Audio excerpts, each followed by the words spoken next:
My last day at work, I went home for lunch, and I said to my mother, I'm not going to go back. And she says, you go back to work, you finish off, don't you let them down. When my mother sent me back to work, they put me on a huge machine, a massive thing. And I didn't know how to work it. And as I was pushing the metal into the machine, it came down with such a force, and bang, and it just trapped my fingers, and as I pulled my hand back, I pulled the ends of the fingers off. There was blood going all over the place. I don't even remember how I got to the hospital when somebody arrived with my fingertips in a matchbox, and they were just, as far as the hospital was concerned, I could never play again. I was extremely depressed and very down, and the manager from the factory came to visit me at home. Really, really nice guy. And then he told me the story, of course, about Django Reinhardt, who had lost his fingers, through the fire. And it really, wow, and God, and it really inspired me to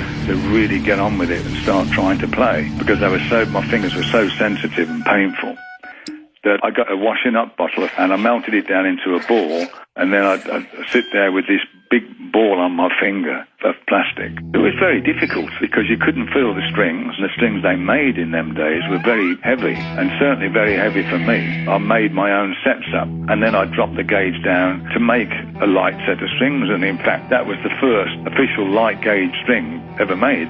I had to try and make whatever I could sound big because of my disabilities. I came up with another sound by tuning the guitar down. I wanted more gain, a dirty sound, more aggressive and more raw and fat. I plugged it into the bass socket of the amp, which gave it a bit more sort of oomph. And that was my sound then.